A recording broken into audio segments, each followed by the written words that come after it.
Hello hi అండి అందరికీ welcome to రాజీరామ్స్ kitchen. ఈరోజు నేను వినాయక చవితికి ఏమేమి నైవేద్యాలు పెట్టాను అనేది చూపిస్తానండి. లాస్ట్ వీడియోలో పార్ట్ 1గా కొన్ని నైవేద్యాలు చేసి పెట్టాను. ఇప్పుడు పార్ట్ 2లో నేను ఏమేమి చేశాను అనేది చూపిస్తానండి. ఈ శనగలు నేను నైట్ నానబెట్టుకొని మార్నింగ్ ఇలా ఉడకపెట్టి పెట్టుకున్నానండి.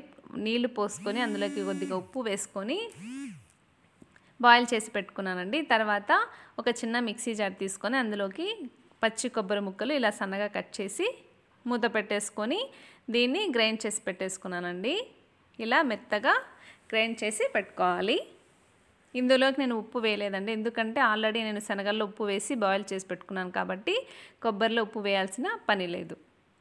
ఇలా గ్రైండ్ చేసి పెట్టుకున్నాను కదా. ఇప్పుడు తర్వాత స్టవ్ ఆన్ చేసుకొని ప్యాన్ పెట్టుకొని ఇందులోకి ఆయిల్ వేసుకొని ఆయిల్లోకి మనం తాలింపుకి ఏమేమి వేసుకుంటాము, జీలకర్ర, ఆవాలు, అలాగే ఎండుమిర్చి, కరివేపాకు, పచ్చిమిర్చి వేసి అవి వేగిన తర్వాత శనగలు వేసుకొని పచ్చి కొబ్బరి తురుము ఏదైతే ఉందో అది మిక్స్ చేసేసుకోవడం అండి. శనగల నైవేద్యం రెడీ అయిపోయింది. ఇప్పుడు నేను ఉండ్రాలు చేసుకోవటానికి ఒక కప్పు బియ్యము అలాగే ఒక 2 టేబుల్ స్పూన్ల శనగలు ఇలా నానబెట్టి పెట్టుకున్నానండి.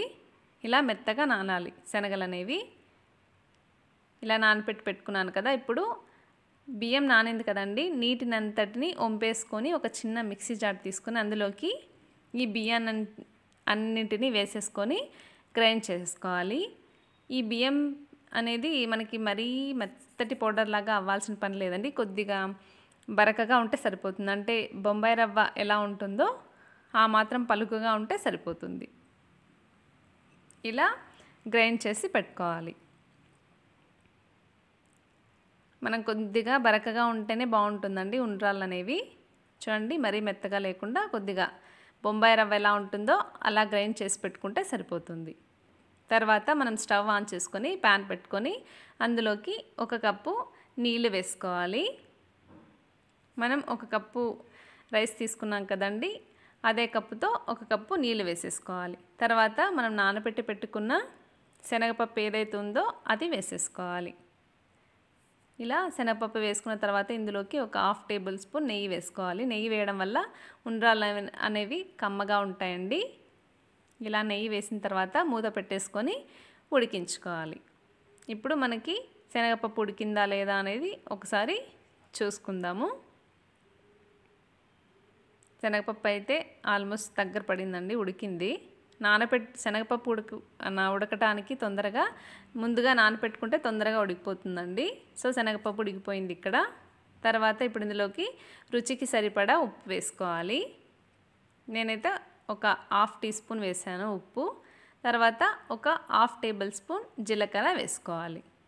జీలకర్ర వేసిన తర్వాత మనం గ్రైండ్ చేసి పెట్టుకున్నాం కదా బియ్యపు రవ్వని ఇందులోకి వేసేసుకోవాలి. సిమ్లో పెట్టుకునే వేసుకోవాలండి, లేదంటే ఉండలు కట్టుతుంది కాబట్టి సిమ్లో పెట్టేసుకొని ఈ బియ్యపు పిండి అనేది మనం వేసేసుకోవాలి.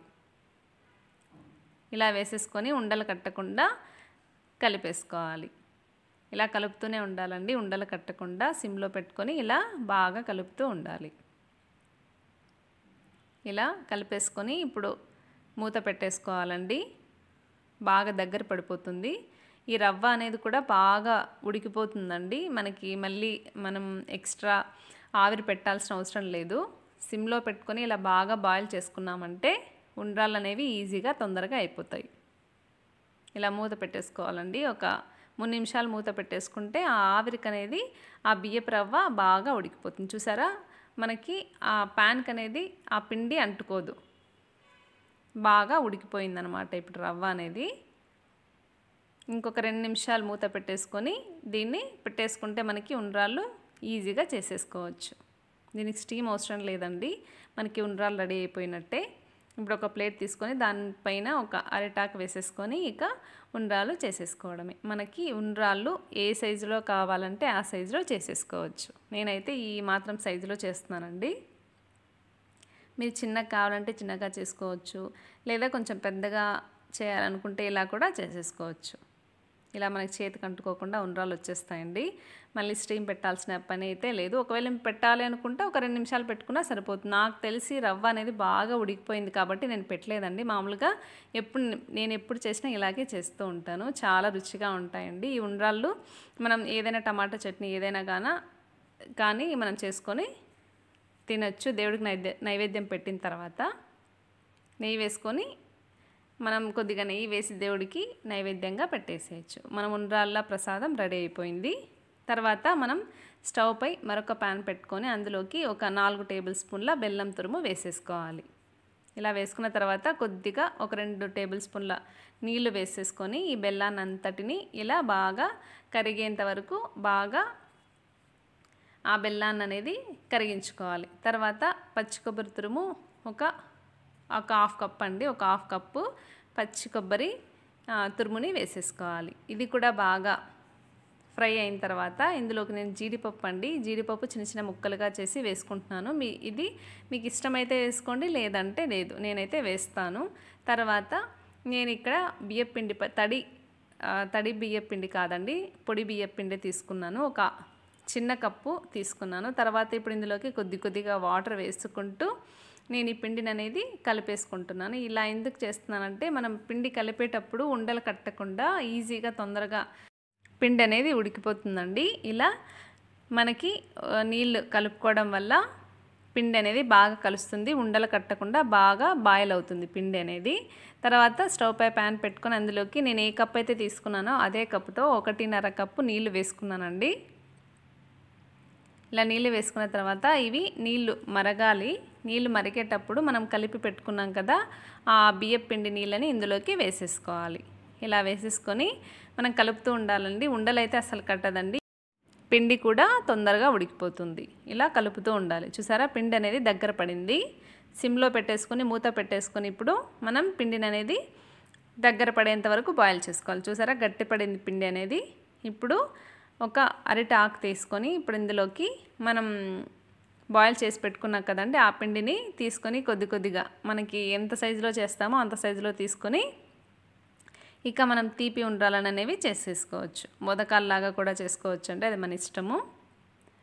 ఇలా ఒక మధ్యలో కొద్దిగా స్టఫ్ చేస్తూ మనం కొబ్బరి బెల్లం వేసి ఏదైతే చేసుకున్నామో ఆ స్వీట్ అనేది మిడిల్లో పెట్టేసుకొని ఇలా పూర్తిగా అంతా కవర్ చేసేసుకొని ఇలా ఉండ్రాల్లాగా కూడా చేసుకోవచ్చు, లేదా మోదకంలాగా కూడా చేసుకోవచ్చు అండి, అది మన ఇష్టము.